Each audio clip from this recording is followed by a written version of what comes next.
Welcome back, and today I bring a new guest, Constantine Kontos, who is the founder of Scary Generation Media. Is that correct, Kontos? Let me just double check. Yes, Scary absolutely. Generations Media. He is the founder. He's a young, ambitious filmmaker and a good friend. Coming up next, we are going to talk about our top 10 favorite films of 2023.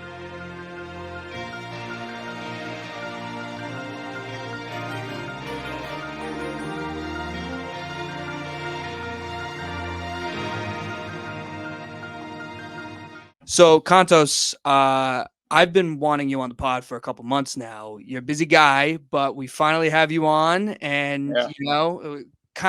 it was good because yeah, we could have done this at the end of December, but then again, there are some films that I didn't get to watch, and in January I was able to catch up on some things. And let me just get this out of the way. You know, you and me, we're young guys here, so what's going to happen here is there's going to be movies on your list that I have not seen in 2023, and there's probably going to be movies on my list that you haven't seen.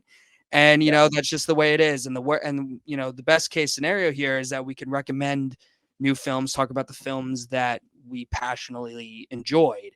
Um, I don't know about you, but for mine specifically, but keep in mind, I do not know any of Kontos's number. I know none of the films on his list, and he knows none of the films on mine. He doesn't know the honorable mentions, none of it. So what we're going to do is he's going to go first because he's our guest. And what we're going to do is we're going to he's going to talk about a film. And if, let's say, for example, his number 10 film is the same as my number 5, we're going to address that in the present. We're not going to wait until mine to get to number 5. We're just going to address the film right away. Are you ready, Kontos? I'm ready. All right. So, honorable mentions. Why don't you start us with yours? All right. So I have 4 honorable mentions. Very, very hard to make this list, let me say. But Right? yeah. So first I got Blackberry starring Glenn Howerton. Mm-hmm. Pretty funny movie. Slightly forgettable, but it's a good what I call a plane movie, watching it on the plane.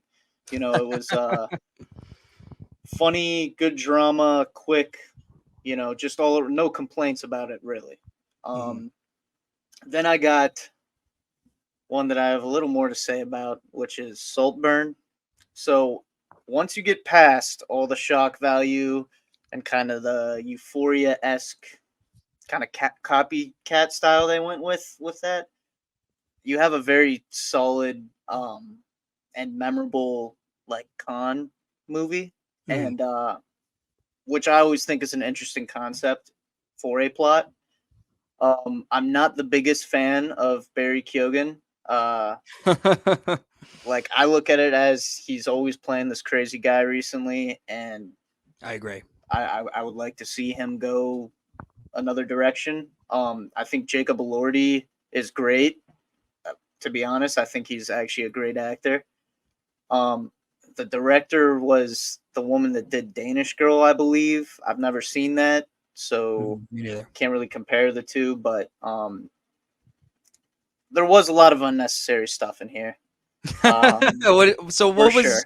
What was just, we'll try to keep it light with the spoilers, but I don't think this is a main spoiler for anyone Yeah. who has followed Saltburn. The controversial bathtub scene, and I haven't seen the film, but there is a graveyard scene. Am I correct? Yeah. Yeah. There's What were a your lot thoughts? more. Yeah, I'm sure there is. What were your thoughts on those scenes in particular? So I feel like in a lot of films and TV shows today, especially with like the success of Euphoria and all that, I feel like there's kind of an emerging genre that's like almost like glam sexual pop, if I could coin a genre. Mm, And I think that a lot of those scenes were just like super raunchy, super like just sheerly for shock value to audience, mm, so it would get a mm, little viral momentum. mm. But I get it. I get different era of film. This is what we do now. But Yeah. yeah, I'm very mixed on the film. I'd say. I'd Mhm. say parts I really loved, parts I really was like, this is not necessary, but overall memorable film. Mhm. So What were your other two should honorable be mentions mentioned. quickly? Guardians of the Galaxy 3. Mhm. I just thought it was a great movie. Didn't make my list, but really highlighted James Gunn and how good he is, and I think also was good closure to the series, all that. And then finally, I got Self Reliance, which was a directorial debut for Jake Johnson, the guy. Yep. He plays what's his name on New Girl. Yep. Very unique movie, interesting movie, not overly complicated, but I think it was a great overall sort of date movie to watch on a date. So Yeah, I mean, listen, I haven't seen three of those. I haven't seen Saltburn, Blackberry. I wanted to get to, missed that unfortunately. And the Jake Johnson film, what was it called again? Self Reliance. Self Reliance. Yeah, I had heard of it. Jake Johnson, when I heard he was directing, I was kind of like, wow, that's an interesting name, directing a Yeah, film. yeah, So I think it is intriguing, and the fact that it's on your honorable mentions makes me definitely want to check it out. Just to rattle off a few, I had honorable mentions. I had The Killer. I think solid Fincher, not his best, but enjoyed it. And especially on streaming, there were things I caught that I don't think I caught the first time viewing it that I don't think I would have caught in the theater. Another honorable mention, I have four. Beau is Afraid, which almost cracked my top 10. There were a ton of people who fucking hated this movie, yeah, including the person I went to go see it with, who thought it was one of the biggest piece of crap films you've ever seen. yeah, Wherever you stand, I don't know where you stand on it. I don't know if it's in your top 10, but I thought it was fascinating. Joaquin Phoenix is an actor that I think picks really great scripts. And when yeah, he's in a film, I'm always, I'm there. yeah, And Guardians 3 as well. I think yeah, it's the best Marvel movie since No Way Home. And it's probably like one of three good Marvel movies that's come out yeah, after definitely. Spider-Man Far From Home, maybe. And some people Yeah, don't even like that one. But yeah, really Endgame. Um, and this one, which I will be watching every Thanksgiving, is Thanksgiving. Eli Roth's slasher movie, which I don't know if you saw, I but did I not. I freaking adored, and I did not expect anything out of this movie. Yeah, And it is incredibly gory and incredibly fun. And if you've ever seen Eli Roth's interviews talk about his love for movies, horror, and this guy is so, you could tell he's friends with Quentin Tarantino and that yeah, Tarantino respects him, because hearing him talk movies, man, is absurd. He sounds really just like Tarantino.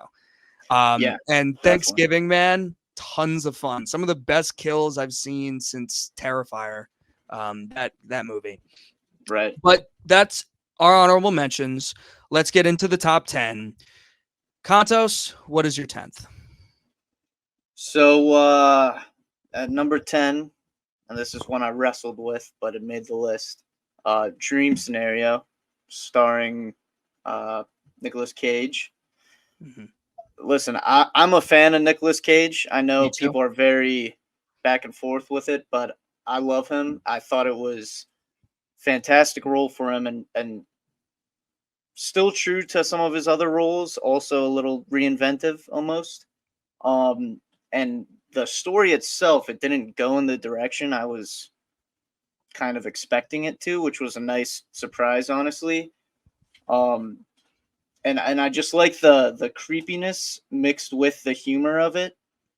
And that's kind of emerging to be, the studio that made it was A24. That's kind of like their MO with horror, it seems, in recent years. But I think it works here, and I was a fan of it. Yeah, Dream Scenario I wanted to see. I unfortunately missed it. I will see it eventually. But like you, I'm a big fan of Nicolas Cage, and I heard it explored themes about cancel culture, Yeah, and that intrigued me from just wanting to watch it. So yeah, I had a feeling it could possibly be on your list if you saw it, and I definitely have to see it. My yep. number 10 is going to shock people because I did not expect this to be on my number 10 when I was going to go see the movie. It's one of my low-key favorite theater experiences of the year because I just went alone and it was 11 o'clock at night and there was nobody there. And I Best. had no expectations. I just wanted to have a fun time. I loved Plane, starring Gerard Butler. Really? I couldn't believe I liked this movie. I Wow. was like, you know what, Gerard Butler, I heard Bill Simmons say this. He thinks Gerard Butler's kind of becoming the new Liam Neeson in regards to making solid January movies. Yeah. You Yeah. know, Totally. Gerard Butler is an actor that, he's made a lot of crap. This guy is not going to win Oscars. He's going to make Yeah. fun action flicks. And surprisingly, it handles another movie on my list that deals with a plane crash. Spoilers up ahead for that. But I was on the edge of my seat in the first 30 minutes of this movie. And to see how everybody deals with the current situation that they're in, I can recommend it enough for a popcorn movie. I think it's really fun. And the fact that it's number 10 on this list, I think with top 10 favorites of the year, I acknowledge that Plane is not a top 10 in regards to quality. But if you're Yeah. telling me, would I rather watch Plane over, say, I recently watched Maestro? I'm going to watch Plane. That's just it's my honest Yeah. opinion. And I don't think it's because, like, I love the Oscar snubby stuff sometimes too. I thought Maestro was a little bit too much of that. I don't know if Maestro's on your list, but that's why Plane is on here for me. It's one of my most fun experiences at the theater this year. Interesting. Yeah, I didn't get to see that. But I did see like one preview when I went to see a movie. When did that come out? Like spring? No, it came out in January. So it came out Damn. literally like it was one of the first movies that came out of the year, and I heard it wasn't awful, so I went to go see it. And the critics' reviews, I looked at it, and they were kind of like afraid to like give it like a great review. Yeah. It was like one of those where it's like this movie's not supposed to be good, but I really enjoyed it. Interesting. Similar to like Guy Ritchie's The Gentleman, which came out in 2020, that January movie, where like people are like, January movies suck. Like this isn't supposed to be good, but it was. It was really good. Yeah. So Great movie. I really enjoyed Plane. What's your number Interesting. 9? Number 9, one of your honorable mentions, The Killer, Mm-hmm. is at my number 9. So I'm a big Fincher guy. We've talked about this before. Yeah. And I felt, in recent time that his movies weren't there. I know you were talking about this with another guest, I'm pretty sure. Yeah, Peter. So I felt like his newer movies were lacking the same style that I fell in love with, Mhm. and like visually, through the writing, through the characters, all that, and great cinematography. Fassbender's great in it, and I think Fincher satisfied me how I would expect him to with this movie, and I really thought it was interesting, the dialogue specifically of the movie, which I don't know if you picked up on, but just the way the characters talked, it was almost like they were going for the only character that makes sense is the killer. You know what I mean? And Yeah. since it's pretty much from the perspective of his head with the narration and all that, Mhm. I thought that was very interesting because the dialogue is very minimal in this movie.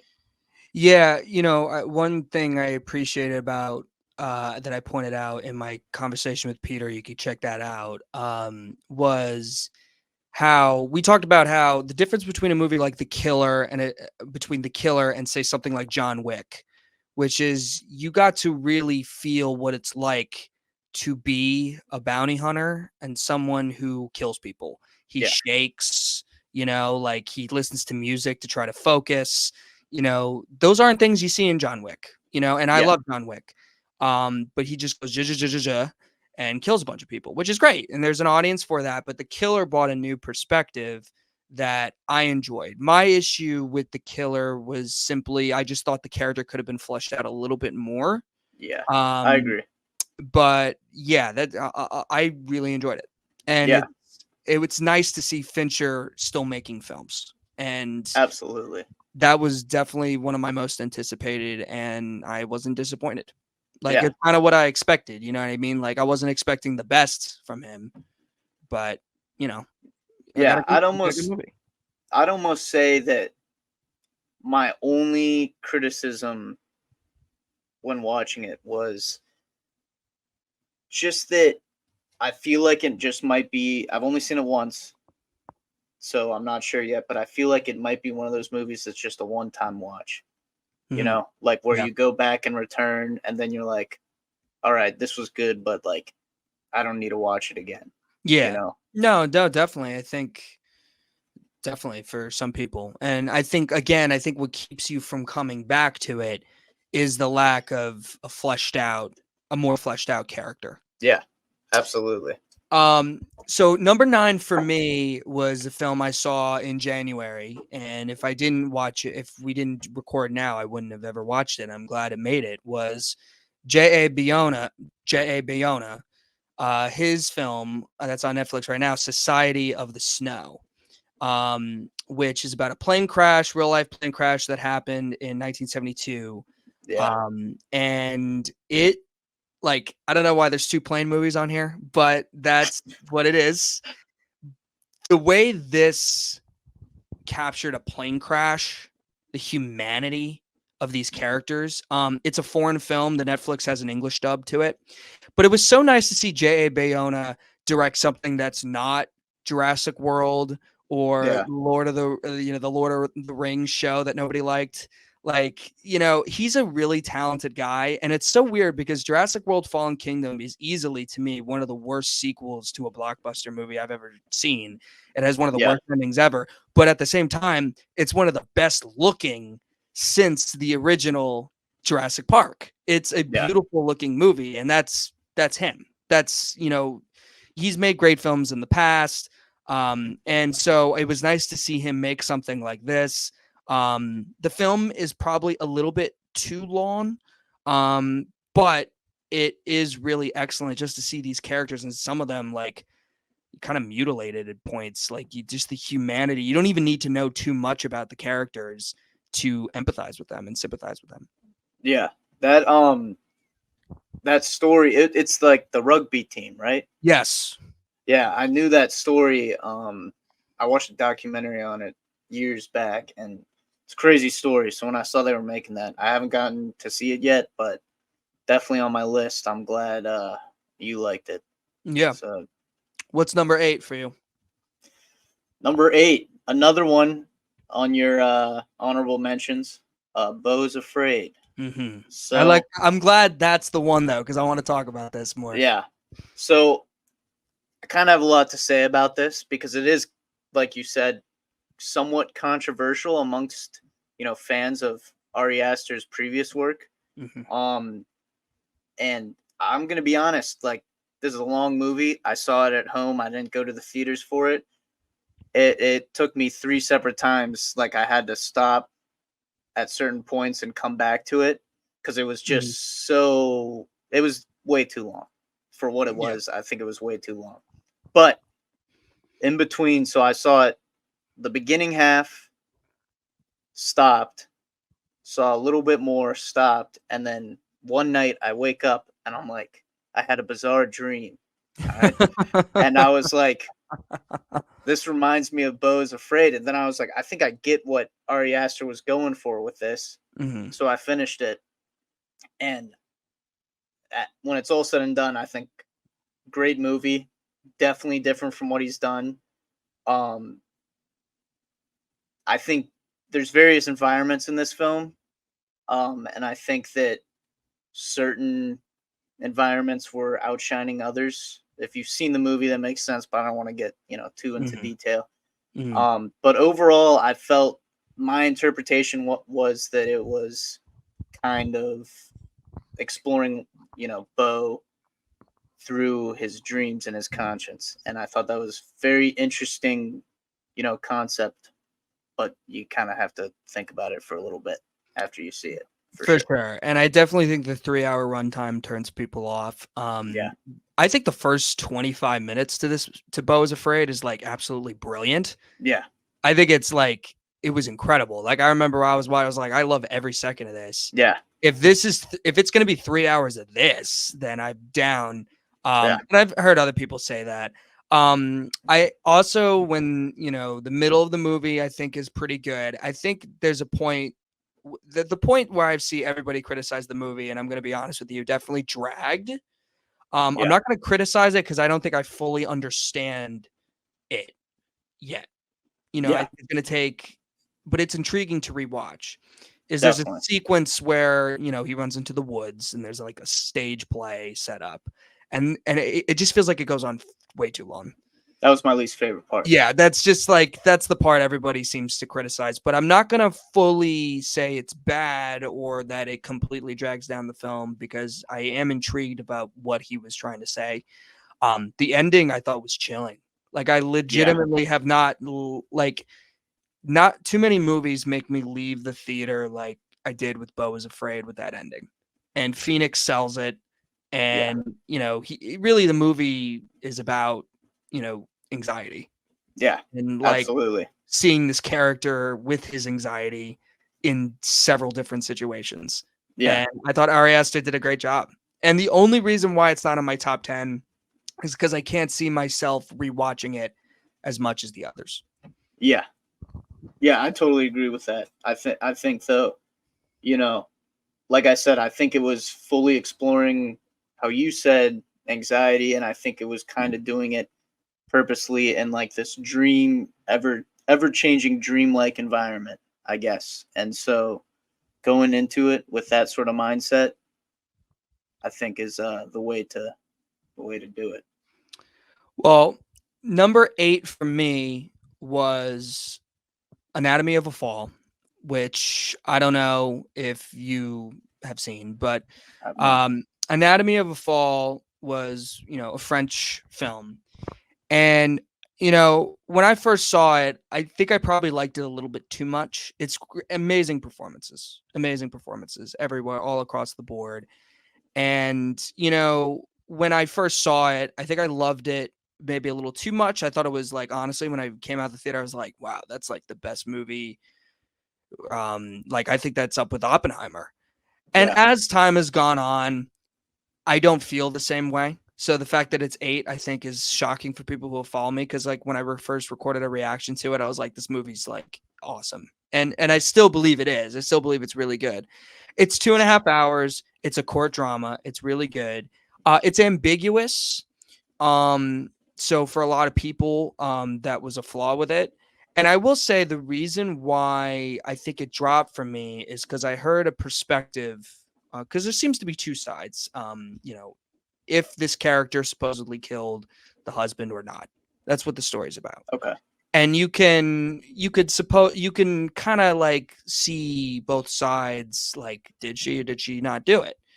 And there's a perspective of the movie that if it did happen or not. Like, there's one way where I freaking hate this movie, and there's one way where I freaking love this movie. And so, from my perspective, I'm choosing the side of my opinion, which is why I really enjoyed the movie. So it's complicated, but if you've seen the movie, I think you kind of understand what I'm talking about. But it kind of comes down to what you thought of the film, like when you experience it, like what you think this character, what do you think they're going for? To me, I saw it as relationships and how when you look at things in black and white, maybe rather than gray, it looks a little different or it looks a little worse. Meanwhile, these are people who are family, and some arguments look way worse now than they did in the moment and stuff like that. So I really recommend seeing it though, Anatomy of a Fall. Yeah, I'll add it to the list for sure. Definitely one of the best, if not the best, foreign film I saw this year. All right. Number 7. All right. So I already know you're going to think this is way too low on my list, but give me a break. It's still on my list. Yeah. So I'll be the first to say I am not a Nolan guy at all. Oh, yes. All right. so Let's get so the into it. so yeah, all right. Not a big Nolan guy, but personally, from the Nolan movies that I like, I would rate this as second to third best of his whole catalog of films. Mm. Um, there's not really anything. Obviously, it's on my top 10, so I don't have really any negatives about it. But you could point out some negatives and the stuff. the only thing that kind of bothered me, that I know a bunch of people are gonna say I'm reaching on this, Mm. is Cillian Murphy was fantastic, but I think he was with a little inconsistent with his accent, which is such a small thing. But if he were to win, you know, best actor, I think that's Which I something think he's maybe. going to. Yeah, I think it's something maybe people should look for. But regardless, coming after Tenant, which I was not the biggest fan of, Yeah. um, this was really refreshing. Mm. And I'd say too, like, it was great to see Downey Jr. With his supporting role, and I hope, I'm not, was he nominated for Yeah. supporting? He was Yeah, nominated for supporting, and I think he's got a really great case to win yeah, his first. absolutely. Also, I just remembered this. Another thing that I wasn't huge on either is there's a lot of hype behind the cast, Mm-hmm. and a lot of the cast was very, very much forgettable. Like, it didn't have to be who it was. You know what I mean? I could see that. Like all of a sudden Josh Peck is in a scene, Yeah, or well, the one that I knew he was in the cast because I saw he was in it on IMDb, but I was curious, sometimes when you look at certain, the cast on Google, sometimes they don't show up and it's just like right. rumors. Casey Affleck scene. I'm a huge fan of Casey Affleck. Yeah, When his me too. scene is great. And I think the only reason why he wasn't marketed is because of obviously his history with, rumors of possible sexual misconduct and stuff. But I don't know if any of that's true. All I know it's affected his career. And but what I can say, and what is undoubtedly true, is the man can act. Yeah, And he gave one of my favorite performances in Manchester by the Sea, which he won the Oscar for. And he's excellent in just like 3 minutes. Like he's in this movie for 3 minutes. yeah, Like Gary Oldman's in this for like 2 minutes. That's one of Nolan's guys. He's got to be in it. Let's get this out of the way. Oppenheimer was my number one. yeah. I know. So I struggled with Oppenheimer and what's number two on my list. Okay. I struggled and I struggled and I struggled. But what I left was Oppenheimer is a movie that is kind of gonna, like, people are gonna remember this film as possibly a movie that kind of dug theaters out of the dirt. That and Barbie. But with Oppenheimer, it's a biopic that's 3 hours long that so many people went to see, which I think is so great. And it Yeah. shows what so Rated many R movies. too. Yeah, rated R too. And so many great, like, I think so many young people wanted that. Like there's Yeah. kind of this theory that like us, like Gen Zers or millennials, we just like comic book movies and big blockbusters. No, like we can sit down and watch a 3 hour film about a guy who built the atomic bomb. Yeah. Like, like we could see that. And like I when I first watched it, I thought it was too long. And then the second time I watched it, I thought it was like beautifully paced. I thought Yeah. it was similar to The Social Network in the way they go forward and back. Yeah. I Um, thought that too. and I love the way, he played around with the color. It's just the fact that there was no CGI at all. The performances have to be sold. If you're going to, the people who are criticizing it, like, oh, they just talked for 3 hours. Well, like, I don't know what you were really expecting. Um, Yeah. I saw Spike Lee's criticism that he wished that they showed the Japanese side a little bit more. To me, I don't understand that perspective at all. That's not what this is about. I understand that's the Yeah. bomb, but showing his reaction They don't even Yeah, show that the was they don't even show the drop at all. yeah. They just show the practice, the test. Yeah. And I think it was necessary to actually not have it in this story because then it would have been even more bloated. And Yeah, definitely. and I'm not saying that to be inhumane. Obviously, I think what's really important here and crucial for the character is that he's reacting to possibly unleashing this weapon that has killed so many innocent civilians. Yeah. And seeing his reaction to it, like in the auditorium scene, for example, like that's Yeah, very effective. exactly. And I don't know about you, man. Like it's not many times I've been in a theater where you literally can't hear, or you really can hear a pin drop because the audience is so Oh, quiet yeah. during that test. All of it, so great. So I think it's Nolan's second best, arguably his Yeah. second best movie. I think Memento, you can make an argument for. The Dark Knight, you can make an argument for. The Dark Knight. The Dark Knight's always going to be my favorite. But I don't know. What's your number one, Nolan? I think my number one's Memento. Mm, I honestly would love to see more rated R from Nolan. I think yeah. he's very good when he has no limits like that. Yeah. Yeah, I would say Memento, and then the second place is between Inception and Oppenheimer. So Oppenheimer was my number one most anticipated of this year, and it's so rare that I can take away from this year that it was my favorite movie of that year. Yeah. And like usually when you have something that high, it's always a little down. Like, I wasn't, I was a little disappointed. It wasn't exactly what I expected. But with Oppenheimer, for me, was the best movie of the year, and I struggled with number two, which we'll get to eventually. But yeah, so that was number 7 for you, right? Yes. So my number 7 is Past Lives, which Okay. was, I believe, A24. Greta Lee, who I think is not getting attention as an Oscar snub because Margot Robbie seems to be taking all of it, because there are a lot of people who really strongly believe that Barbie, or Margot Robbie as Barbie deserved Best Actress. Not sure I agree with Yeah. that.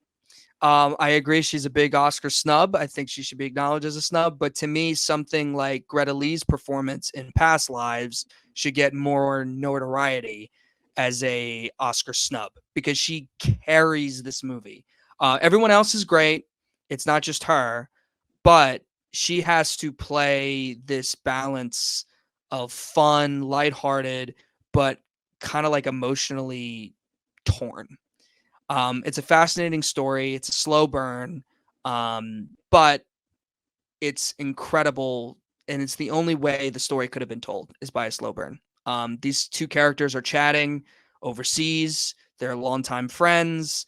There was something there, but since she moved, she found someone else, and now it's just this complicated relationship that's distance is keeping them apart. And I loved the way the movie ended. And I think the movie, like I said, some people had issues with its pacing. I think it's the only way that could have been told. You're Yeah. almost like a fly on the wall. I know that expression's used a lot, but it really is true. It's like a fly on the. You're like a fly on the wall in a lot of these scenes, and there's a lot of pauses. There's a lot of silence.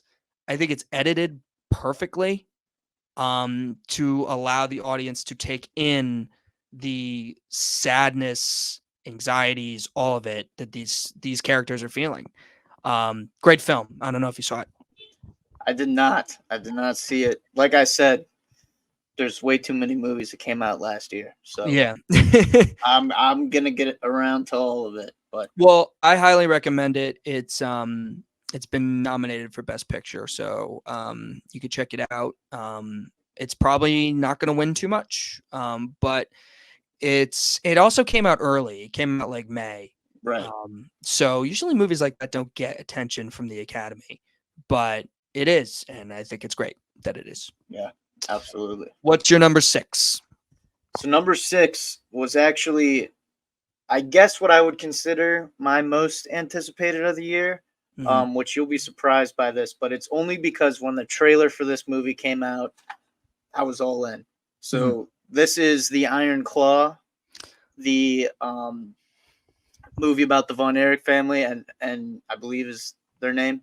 And listen, this was that is a great trailer, one of my favorite trailers I think of all time. The use of the music and the way they build this kind of movie up to be this great family oriented sports movie, which obviously if you know the story and obviously if you've seen it, that's not at all what it is. And maybe I went into it with too much anticipation, but when I left and sat down on it for a while, I was like, that's everything it needed to be. I think I believe his name's Holt McCallanley, who plays the father in this. I personally think it was the best supporting role. Obviously, didn't get an Oscar nod, I'm pretty sure, but personally, I thought he was great. He was menacing, everything he needed to be. Jeremy Allen White, obviously a big name right now. I was expecting a little more from him in this movie. But with his absence, Zac Efron really had a prominent role in this, obviously, and I think he was fantastic. Truthfully, So, I missed the Iron Claw, but I've heard nothing but amazing things. yeah, I've heard Zac Efron, A24 not promoting Zac Efron to be a Best Actor nomination is disgraceful. I've heard yeah, that. I heard it's a very sad movie. yeah, And I'm so happy Zac Efron's doing films like this because, there's so many people that just see him for the High School Musical stuff. And, he's done a yeah, lot of movies after that that clearly haven't helped that. Like, I think, he did Neighbors with Seth Rogen. He tried playing Ted Bundy, so I think yeah, that was like his thing where it's like, all right, I'm going to do more serious stuff. I'm going to play Ted Bundy. yeah. But something like this is something that could really launch a new chapter of his career. I'm Definitely, excited to see it. I really am. absolutely, absolutely. So that was number 6, correct? Yes. So for number 6 for me, I had Killers of the Flower Moon. Now, Killers of the Flower Moon, I also discussed with my friend Peter, and I came to the conclusion that although I thought it is a long movie, too long, although the ending seemed slightly a little anticlimactic, I can see myself rewatching this movie many times. Yeah. I loved The Irishman. I like The Irishman more than this. But if I had to compare it to the level of Scorsese's past films, I would say it's relatively similar to The Irishman. I Yeah. think as great as Robert De Niro is, as great as Lily Gladstone is, and they are great because they should not, I'm not underselling it. They really are fantastic here. Yeah. I am really sad to see that Leonardo DiCaprio is not getting attention. Yeah. I think we're taking him for granted. I really am. I think he was easily one of the biggest Oscar snubs this year. It's one of the best performances I've seen from him. And it's a character he's never really played before. And this is the guy who is Jack Dawson in Titanic, Jordan Belfort, Wolf of Wall Street, this incredibly charming guy. And he plays this, low IQ, easily manipulated character. Yeah. And I enjoyed every second of it. And this is Martin Scorsese. So the film looks amazing. It's great. Yeah.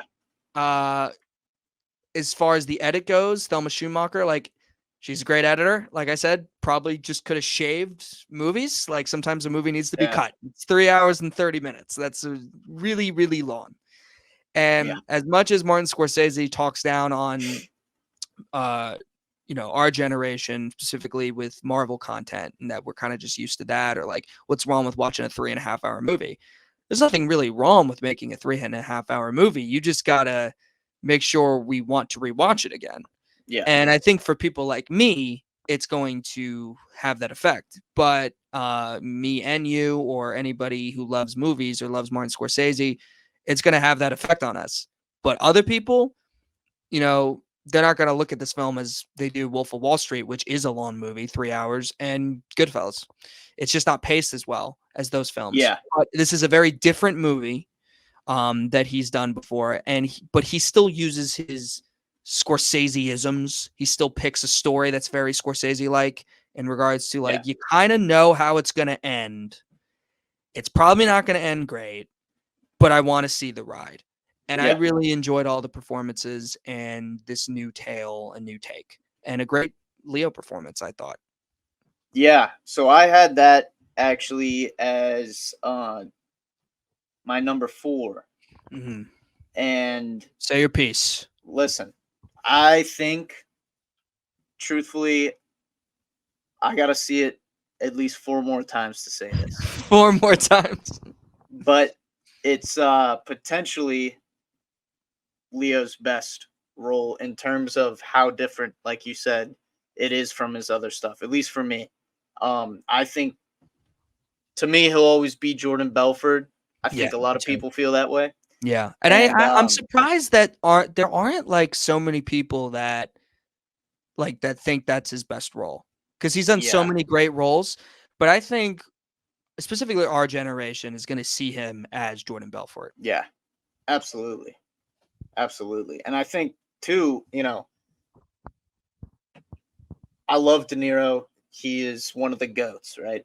And I was, I'm a little bit like, all right, man, maybe we're getting a little too old. So going into this, I wasn't expecting a lot. And I also, kind of had this realization, he does kind of often just play De Niro in a lot of his roles these days. Yeah. And it was so interesting to see him. I mean, he's talking with the Southern accent the whole time.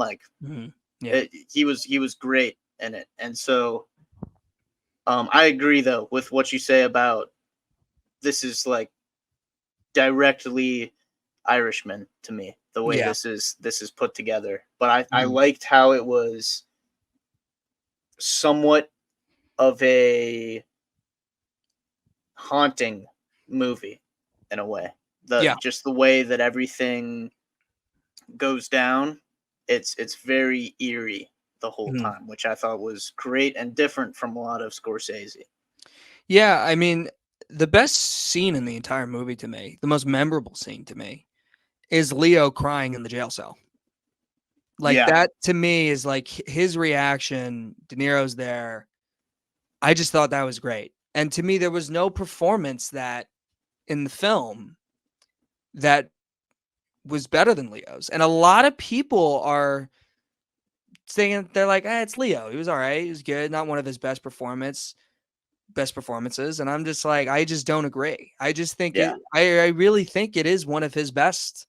And I think we're just taking him for granted. I think we're just used to him being good in everything. So we take something like this and we're like, he's all right. Yeah. Let's pick somebody else. But Yeah, no, definitely. I thought he was exceptional. I really did. And to him getting snubbed, especially after watching, this is a good time to bring up Maestro. I don't know if Maestro's in your top 10. It is not. Okay, thank you. Did you see Maestro?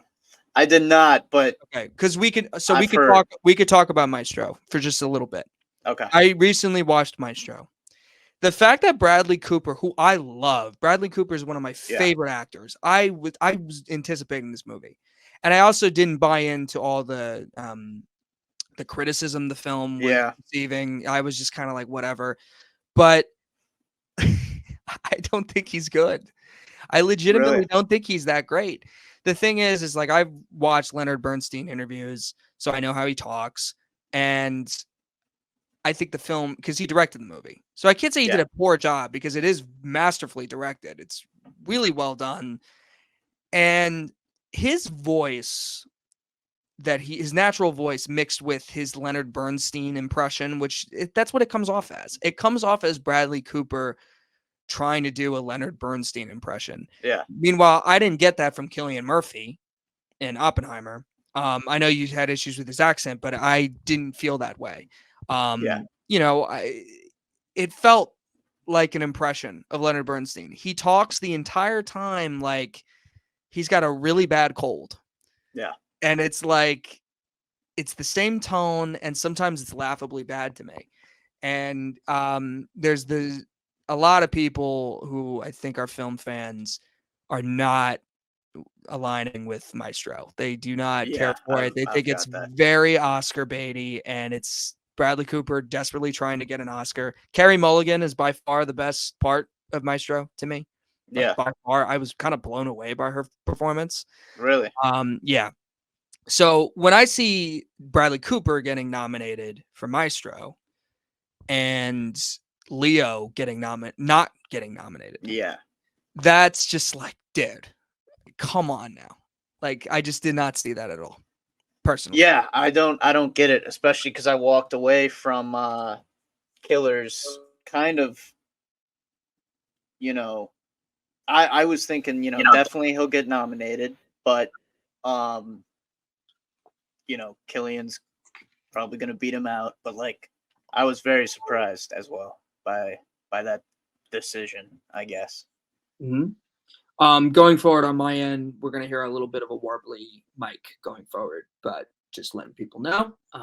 But next, what was yours? Because I just did Killers, right? So that was 6 for me. So what's number 5 for you? Right. All right. So number 5, another pick that might be a surprise to you. But Talk to Me. Have you seen that? Talk to Me. That's the horror film, right? Yeah. I Yeah. missed it, but I heard everybody. I've heard mostly positive things about it. Yeah. Honestly, this is a movie I watched with my roommates one night, and um, I was very much blown away by it. Not that it's anything earth shattering, but it was really good horror movie, really unique. One of the best opening scenes I've ever seen in a horror movie, let alone any movie maybe. Wow. And I forget the guys' names that directed it, but I know that they're YouTubers, and I know that they were like, the internet was getting all pissy because when A24 released that they were, going to do this movie, people were like, "Oh, like we're just letting anyone make a movie," and they just proved everyone wrong. They were fantastic at the directing for this film, and definitely one. I've already seen it twice. I would definitely watch it again. Quick movie too, which is nice. Yeah, Danny and Michael Filippo, I believe. Right. Those are their Yeah. names. Yeah, that really people really said that about them for the YouTube thing? Yeah, I mean when they got the trailer released, a lot of people on Twitter were just like, I don't know, just It's pissed off very for whatever that's reason. Twitter, being annoying, Yeah. irritating, and have no respect for the artist. Anyone make a movie. That's how David F. Sandberg got started. He made a short film on YouTube and Yeah. made a career out of it. Like, you can't hate on people like that. Yeah. Um, Absolutely. I can't believe I missed Talk to Me because I'm a huge horror fan. So Yeah. I need to get- You definitely watch it. Definitely watch it. and I believe is that A24? Yes. Yeah. I remember I was watching a trailer and I thought it looked unsettling, and the person next to me was like, "That looks stupid." I'm like, "What do you know?" Yeah. You know what I mean? Like, it looks really intriguing. Well, I can see how someone would think it it looks a little over the top, but yeah, yeah. But I was just kind of like, I heard good things about it. It kind of reminds me of like when I first saw the trailer for Smile. I right. was like, Yeah. that looks interesting. But there's also a world where this is like Truth or Dare, which came out in 2018, where it's like the Yeah. smile is ridiculously stupid. Yeah. But people like that movie too. Did you like Smile? I still haven't seen Smile. Really? Yeah, I still haven't seen it, but I know a lot of people like enjoyed that. Yeah, I liked it. Watching the trailers, and I was kind of like, huh, like that looks like it could be interesting and cool, but it also looks like there's a world where it could be dumb. And luckily, it did really well, and a lot of people liked it. It's getting a Yeah. sequel, and I think the sequel will be out soon, actually. But yeah, Talk to Me. Need to see it. That was one that I'm surprised I missed. Number 5 for me was Air.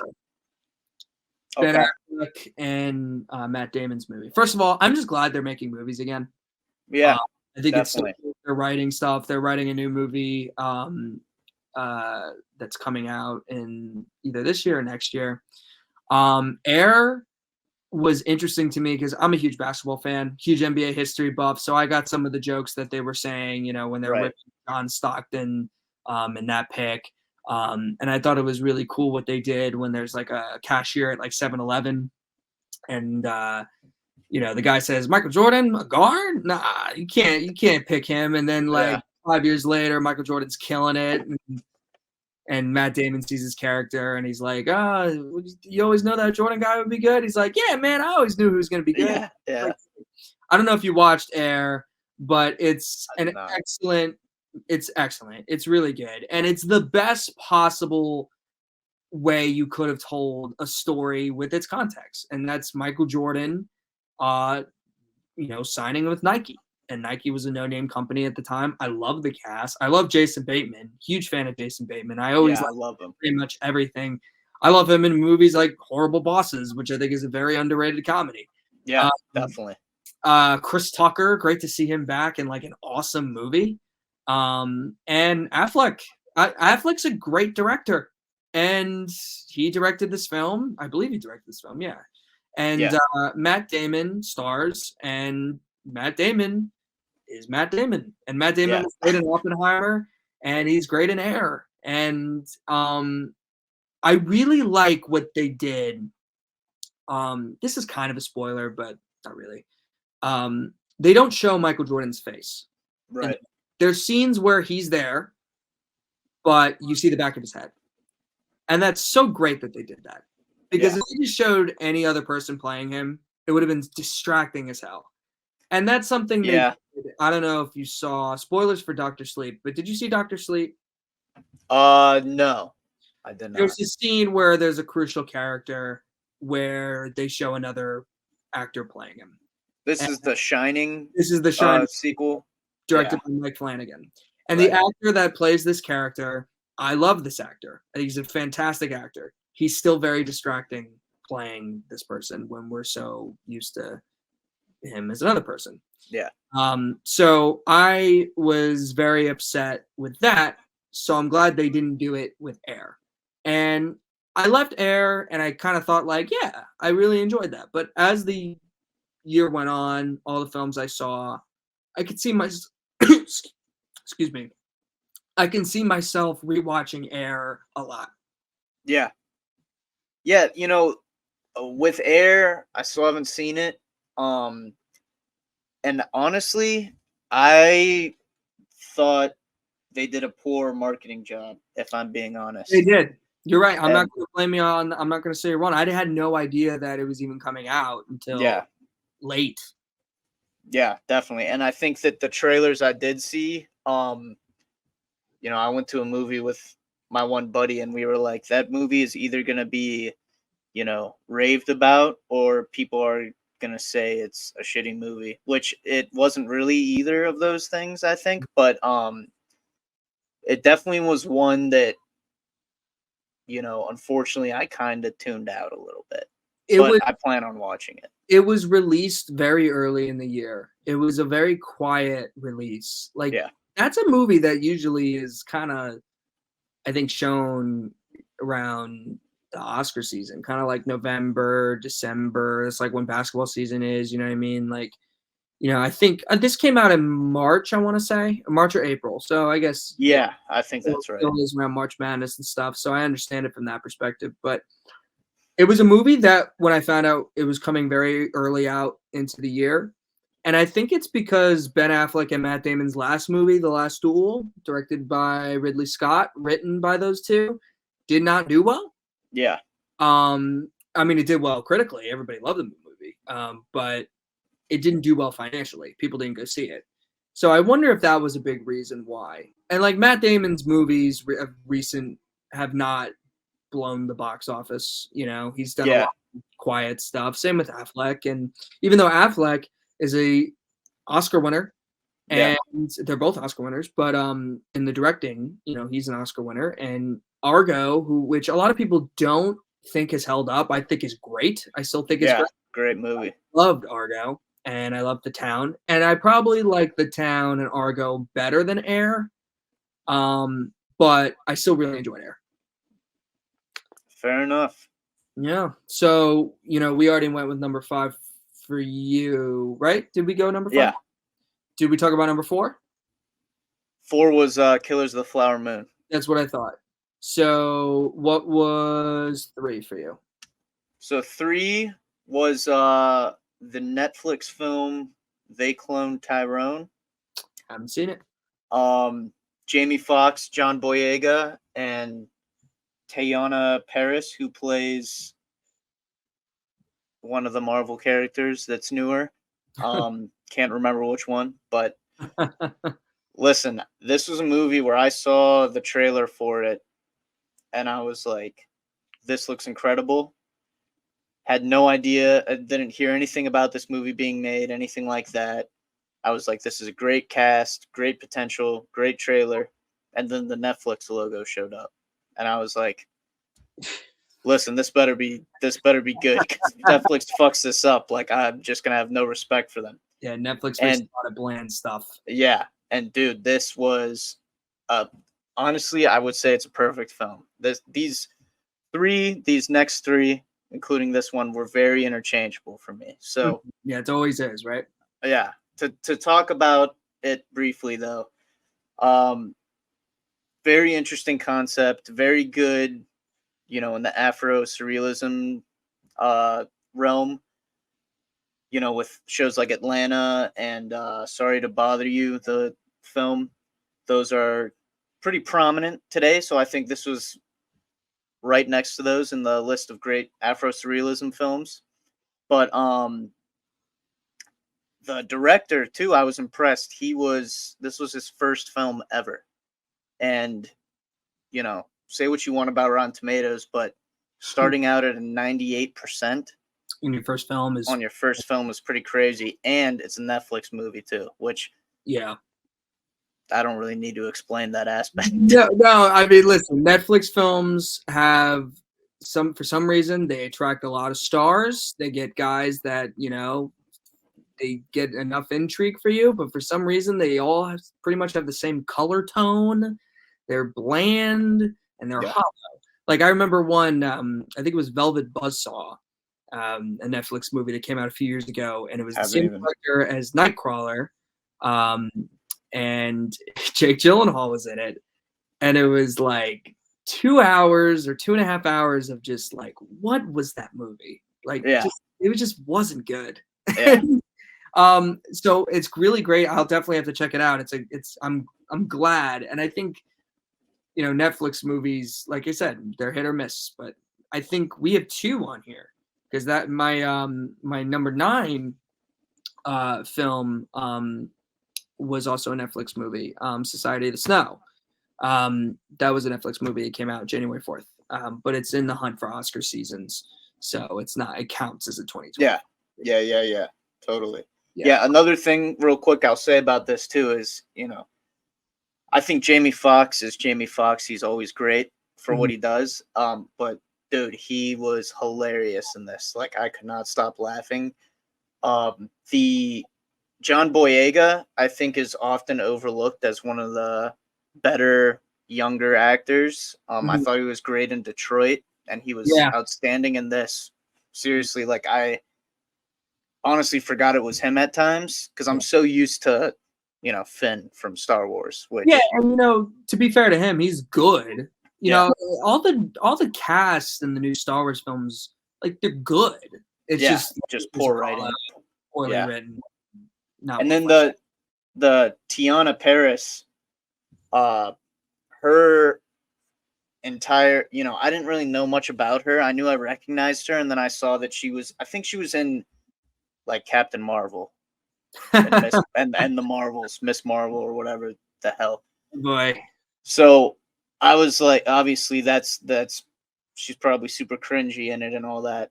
But I'm watching this, and dude, her and Jamie Foxx were the funniest characters, and she was fantastic in this. Like honestly, just a fun movie overall, I'd say. Just as a side point, I don't want to get too political, but you just brought up, what was her name? Sorry again. Teyana Paris. Teyana Paris. You just said she's excellent in this movie. I am assuming it's because she's a well-written character. Yeah. And a good director and all that. So Yeah. when people judge the Marvels or Marvel saying like, well, you just don't like female strong characters, like, no, that's not it at all, dude. Like, we like really well-written characters. Yeah. And these actresses are excellent in awesome roles. Yeah. And I think that's an example of that. Absolutely. I'm just Absolutely describing it. So that was number 3 for you, right? Yeah. So you have 2 more you got to say? Yes. Okay, so because of that, let me list mine for 4, and just we'll see, and Sure. And then we'll go for 3 if it's not on here. So number 4, I had Spider-Man Into the Spider-Verse, which I thought was the best comic book movie of last year. I thought I enjoyed it more than Guardians of the Galaxy, mainly because I think Guardians of the Galaxy 3 had a villain that I didn't really care for.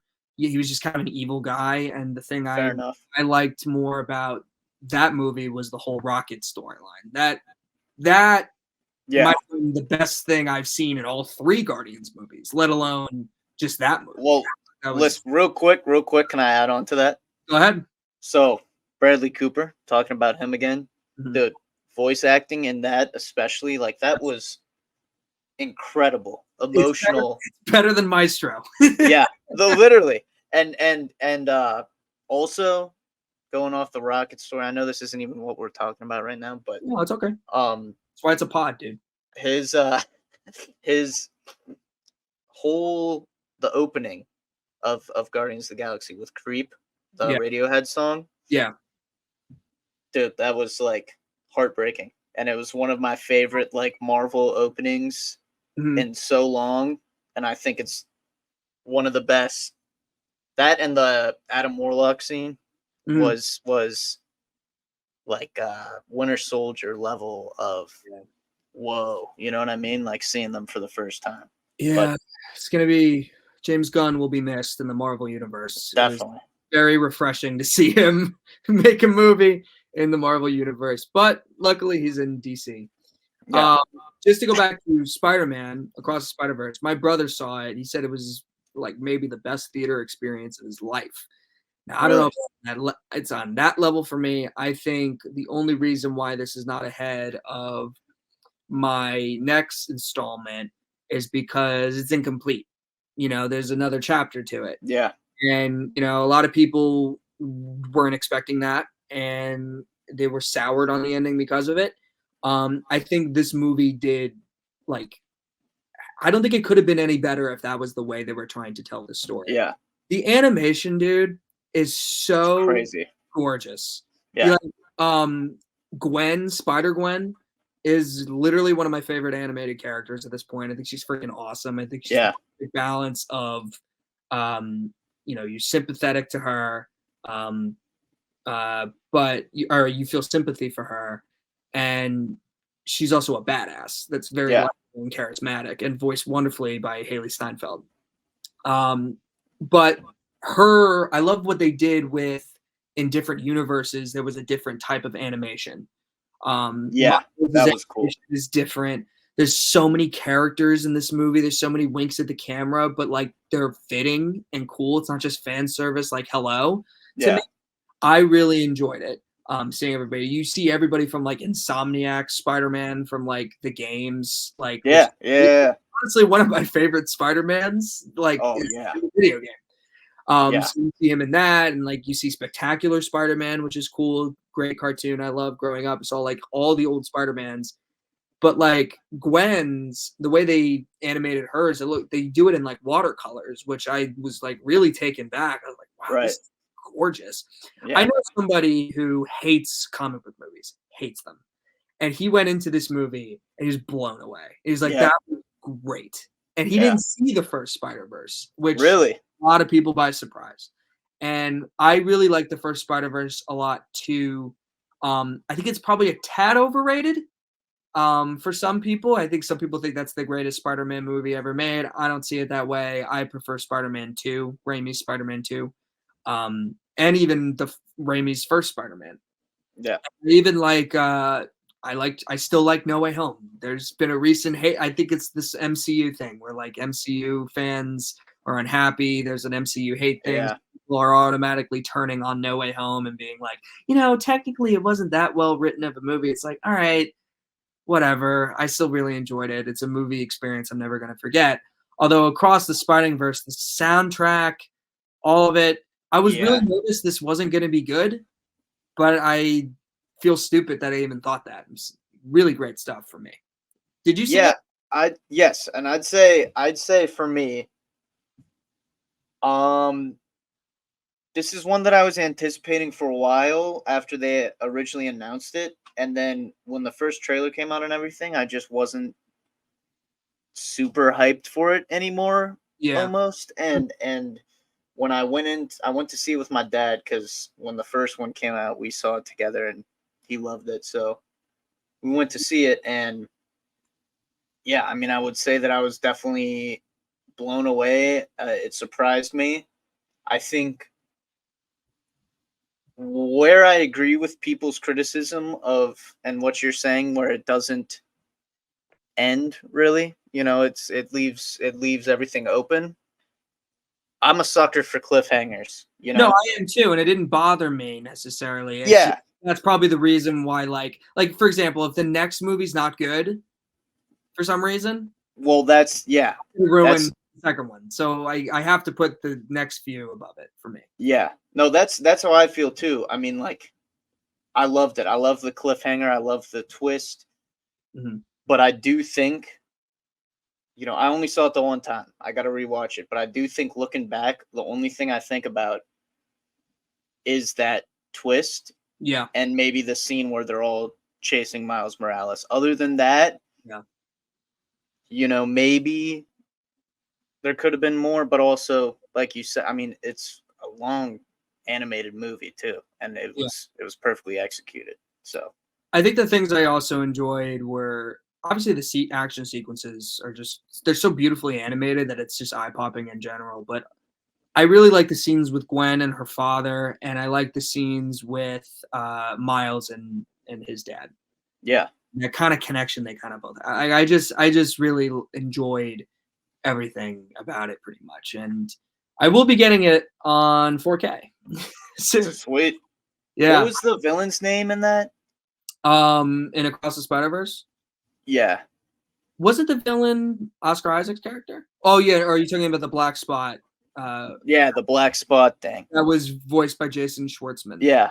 So that was like, when they introduced that at the beginning, I was like, what the hell even is this? You know? and then when they went on and on and on with him, and him, like, you know, pretty much taking over, like the scenes where they show, you know, Miles's dad's potential death and all that, it was very evil. And I think it was great to utilize a character that pretty much no one knew, or I don't even know if it existed before. Yeah, I'm not this avid comic book follower, but it's the first time I saw that character. Yeah.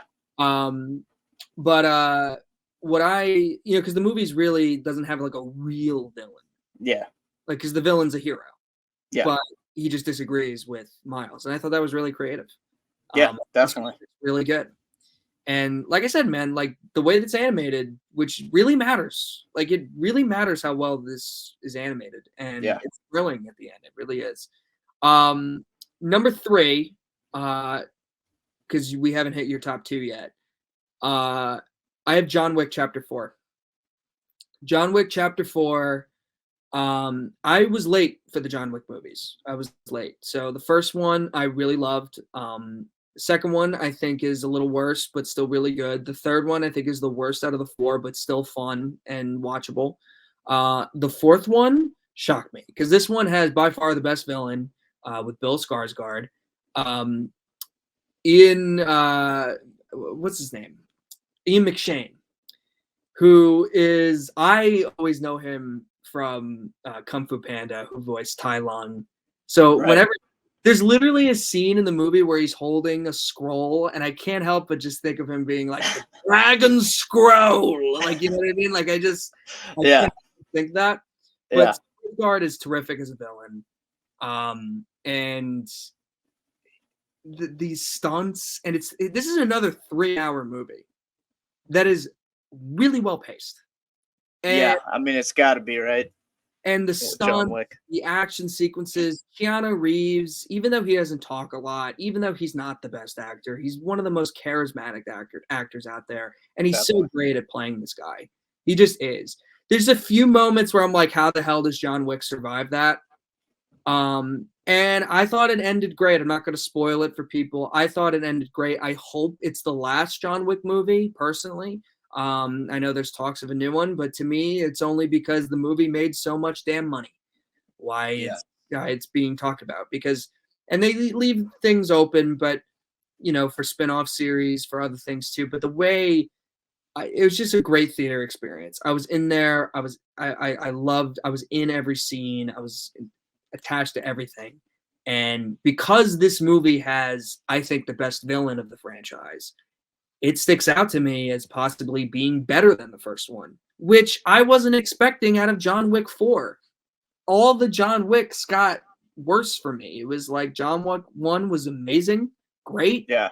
2 was slightly worse, but still really good. And 3 was just like kind of a fun time. And I was expecting 4 to kind of be similar to 3, like just kind of fun action movie, nothing too deep.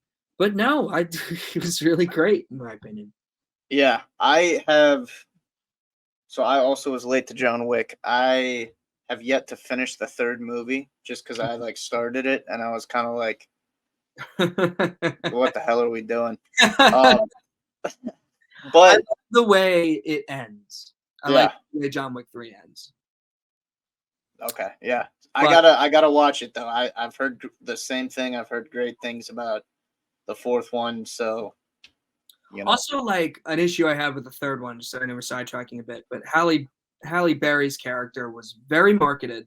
She was marketed a lot. She kind of doesn't do anything. Yeah. So, although, like I said, they're all fun movies, but 4 shocked me. And I heard it was really good, but 4 was really, really fun. And I love the music, too. I love the John Wick theme. It just makes, it was great. And I loved it. And technically, you could say the ending of this movie is, somewhat of a cliffhanger. I hope, so by you putting it above Across the Spider-Verse, because you just said, like, Across the Spider-Verse ends in a cliffhanger. In my opinion, it's not a cliffhanger until they make a 5th John Wick, and it's better, because that's the only explanation why you're making a John Wick 5 is if you think it's if not the same, better. Yeah. All right, let's go to you. What was your number 2? All right. Because we know what number 1 was. It was Oppenheimer. So yeah, what was your number 2? And then we'll go my number 2, and then we'll say your number 1. So number 2, another Netflix movie, surprisingly. Go ahead. And this I know is extremely, extremely not what the public, mainly Twitter, agrees with, but regardless. Okay. Leave the World Behind. Leave the World Behind. Is that the Ethan Hawke movie? Yeah, Ethan Hawke, Julia Roberts, Mahershala Ali. I heard it was very mixed with people. Yeah, people were very mixed on it. Listen, this movie seriously fucking haunted me, man. Like I watched it, and for a week I just kept thinking, about it. And it's a very scary concept. I don't want to say too much because I think you just got to watch this movie and take it in for what it is. Yeah. Some of the dialogue was a little, stereotypical, a little corny, but overall, great writing, great cast. The cast was utilized perfectly. A lot of chilling imagery that really stuck with me, like I said. Edge of the seat, whole movie long.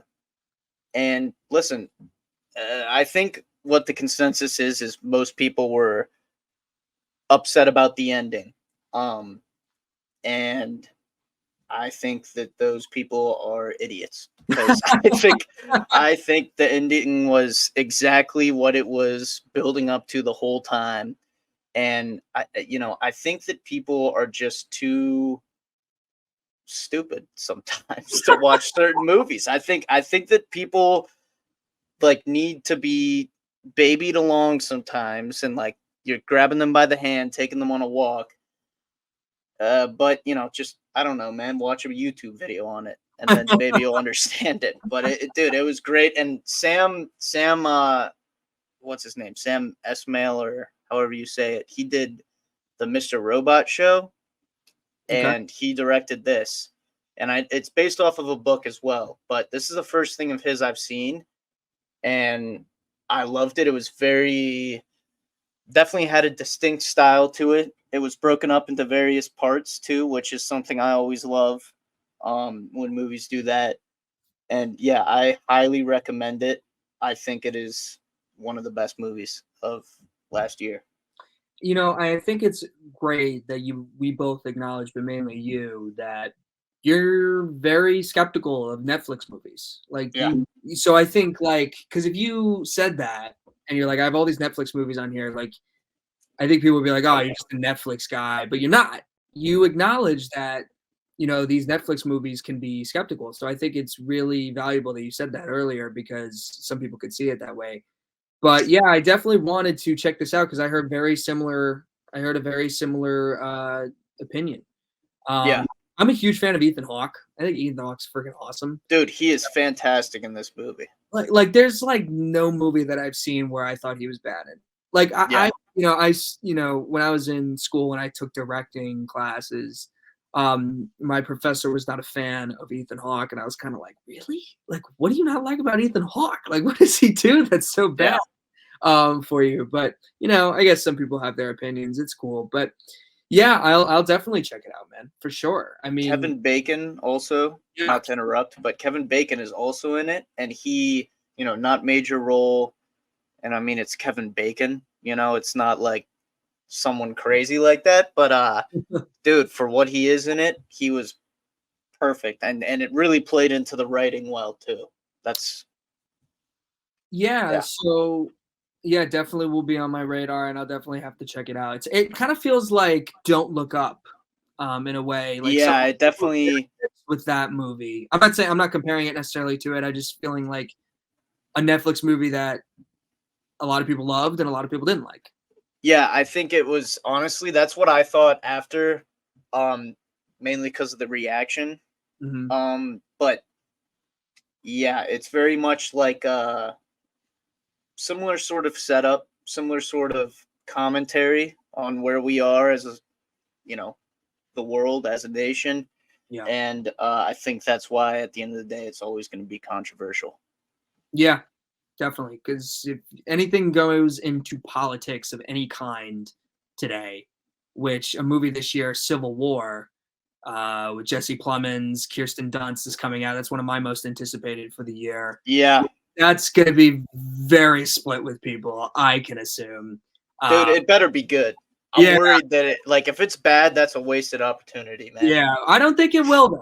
I think it's going to be good. That filmmaker's made a lot of good stuff. So, but my number 2, so this will be the last movie. My number 1, we stated earlier, was Oppenheimer, and I really struggled with Oppenheimer and this movie because I thought this movie was really that good, and I just couldn't, because I thought Oppenheimer, personally, I hate when people throw this word around.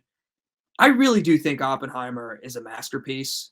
There's really nothing I saw in Oppenheimer that I thought could have been better, personally. That's just my opinion. And this is coming from somebody who really hates saying that word, because I feel like people say it all the time. Yeah. And I acknowledge it that people love movies and people think that their movie that they like is perfect and blah, blah, blah. But there's usually always something that doesn't resonate with somebody. And I try to acknowledge that. For Oppenheimer, I saw it as, you're going into it for what I was expecting, for what the source material is, for everything. The fact that it was a blockbuster, it worked for me every step of the way. But number 2, which came very, very, very close, was another movie that was on my most anticipated of the year list. It's from one of my favorite filmmaker that has made one of my favorite movies of all time, with an actor that is also in one of my favorite movies of all time. They collaborated before in the past, and that's The Holdovers, directed by Alexander Payne, who made Sideways, which is one of my favorites of all time. I also really loved Election. The Holdovers, Paul Giamatti, I think Cillian Murphy is going to win Best Actor. I really do. Yeah.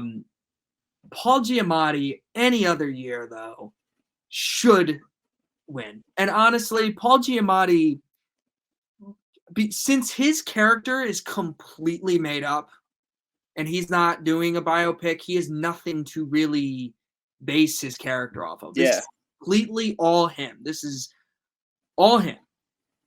I have to consider him as possibly giving a better performance because he's so damn good in here. And I thought his best performance before this was Sideways. I have to put this above Sideways, considering the character is a grumpy teacher and he does everything he can with it. This movie's freaking funny. Dominic Sessa is an excellent actor who's mostly known for theater. I believe this is his first movie credit. And he's freaking phenomenal. And let me just look up the cast real quick because I don't want to get her name wrong. But I failed to... Yeah, Divine Joy Randolph, who's been nominated for Best Supporting Actress, who I failed to mention when I talked about The Holdovers in the past. Brilliant. Utterly brilliant in what she does. You could tell her character is a sense of kind of like mother-like, but also just heartbroken what's happened to her and her character. And the way it ends is funny and still kind of heartwarming. And there's heartbreaking moments to this movie, but there's also a lot of comedy, and it's really a comedy. Fun fact: my dad went to basketball camp where the film is shot, which is really cool. So when he sees it, he sees all the stuff. It feels like the 1970s, and that was the goal Alexander Payne sought out to do. And if you haven't seen it, anybody who hasn't seen it, it did not make a lot of money in movie theaters, which kind of broke me. It's exceptional. It's so damn good, and I cannot recommend it enough. Yeah, that's one I haven't seen. First time I heard about it, I was watching someone's top 10 list on YouTube, and I was like, how did I never hear about this? Like, I might have seen a poster for it. Yeah. But I love Paul Giamatti. Actually, this is hot take, but my favorite character of his is actually the guy in Straight Outta Compton. That's their manager at first, when he is so like funny and so hectic in that movie. But I mean that's one I definitely got to see because I love Giamatti.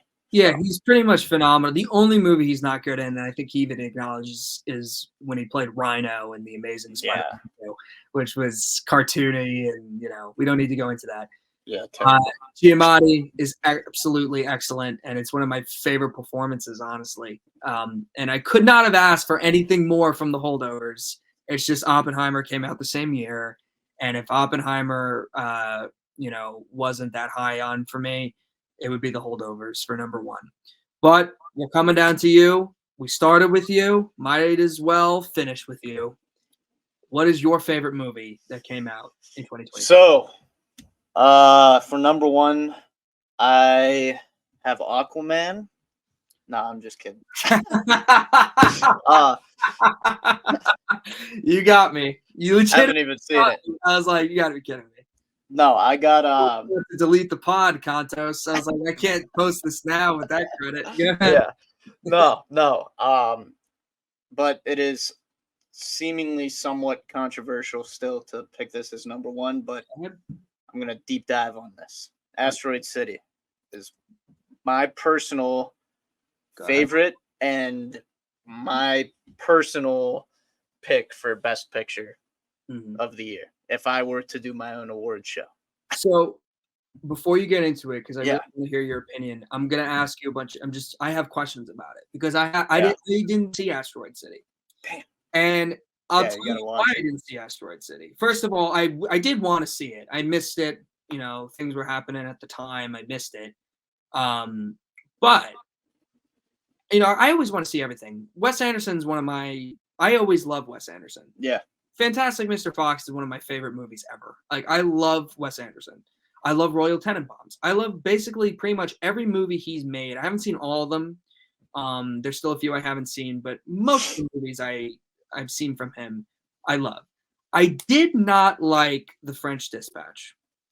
Yeah, And me neither. when I saw The French Dispatch, when I saw Asteroid City, I kind of was just like, all right, he's doing his Wes Anderson thing where it's kind of like his, this has been said before, but it's like a Wes Anderson movie on crack now. Like, if you watch The Royal Tenenbaums, and then you watch, which came out in 2000 or 2001, you see that movie, and then you see him now with Asteroid City and like Grand Budapest Hotel, the symmetry, the color patterns, like it's all just crazy now. And it's like a Wes Anderson movie on crack.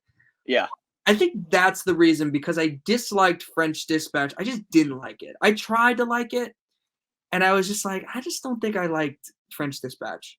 And that kind of turned me away from Asteroid City just a bit. And I think that's why I didn't see it. I wasn't rushing to go see it. But yes, please say Asteroid City, because I've heard this opinion. Some people thought it was bad on Variety, I think, magazine. Yeah. It was like one of the films, but there were a ton of people very upset with that list. And there are a lot of fans of Asteroid City. So, first, I'll say, going off what you said, French Dispatch, I fucking hate that movie. And I think it was such a disappointment, especially because the trailer was fantastic. Yeah. I just don't like that sort of short story is what makes up the movie, because that's ultimately what it was. That's what it was. Pretty short, yeah.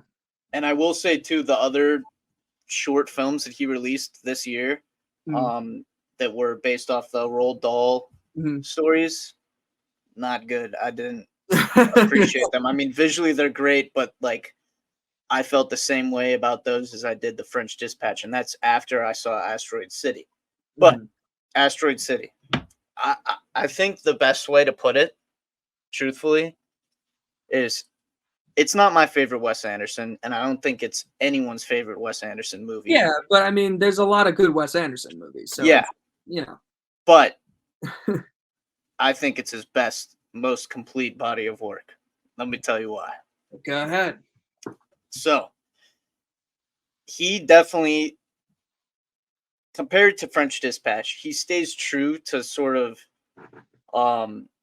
the youthful nature of like his earlier films and kind of the almost less professional feel. Because French Dispatch, that's the best way I could say, is like it felt almost too professional from him in a way. And I think he also added a different sense of maturity at the same time with this film Asteroid City. And like at the same time, it's like the most Wes Anderson movie, like you're saying, like it's a Wes Anderson movie on crack, but it's also different from anything else he's done. I mean, I think overall the movie is a commentary on our world and how it is. Like a lot of these movies, honestly, on our lists are. And I think it's his perspective on it, but I also think it's a commentary on his world in the movie itself. And basically this whole idea, no spoilers, but the whole idea is there's something in the plot that one of the characters questions. Like, what's the point of this? I don't get it. Like in the movie, the character's like that. And then he comes to a conclusion, and it's not a conclusion explaining what it represents in the story, but it's a conclusion of that it doesn't matter what it represents. And that's like, obviously you haven't seen it, so it might be hard for you to follow what I'm saying. But with that ideology and kind of what he's commenting on, because at the end of the day, it's a Wes Anderson alien movie. But the alien in the movie is so much more that he's probably intending, like for what it comes across as, I guess. So like it's very symbolism based, and that's the way I read it. I watched this movie twice in theaters, and I really like the idea that like it's almost like he's saying the audience's opinion doesn't matter, because if it's a good story, it's a good story. But at the same time, it's like our opinion on politics or, you know, COVID, political tensions, all these things that almost seem like world ending. It's like, oh, well, you know, we're living a good life still at the end of the day.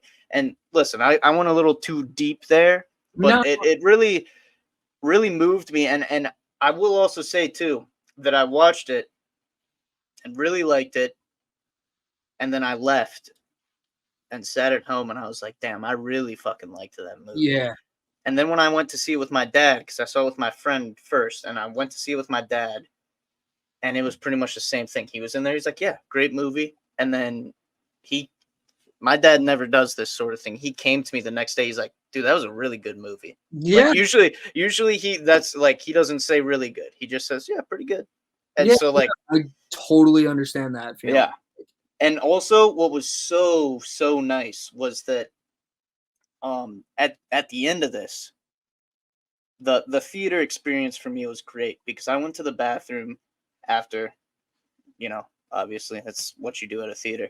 So I was in the bathroom and one of my favorite things about a movie is going to the bathroom and hearing everyone like talk about what they just saw.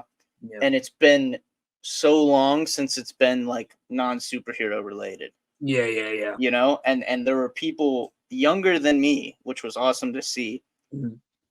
Totally mansplaining this in the bathroom, but I was just like, yeah, I love it. Like I love that people were moved by it to the point where they wanted to talk about it after. And I would say to compare this to another director's movie that has a large catalog of, you know, critically acclaimed films, I would say that Once Upon a Time in Hollywood, Tarantino's film, Mhm. this is like Wes Anderson's Once Upon a Time, in the sense that Once Upon a Time is, when you look at it, it's completely different from other Tarantinos while also being the most Tarantino movie. And that's like how I feel about Asteroid City. I think that's a really good way of kind of summing up what you just said, right? So why do you think like there were people that didn't really like it? Because they're clearly like if it's on Variety's worst films of the year, clearly there was a thing with I think maybe non Wes Anderson fans or generic. Like, what do you think turned people off or some people off to it? Because it's not everybody. Let me make that clear. The film didn't do poorly critically. Like it has like something percent on Rotten Tomatoes that's fresh. Pretty much every Wes Anderson fan I know liked it or loved it. So I think, what do you think the average moviegoer didn't get from it, Well, in your opinion? yeah, I'll give you the first answer that comes to mind, and then I'll give you a real answer. The first answer is people are stupid, like I said before. But my second answer is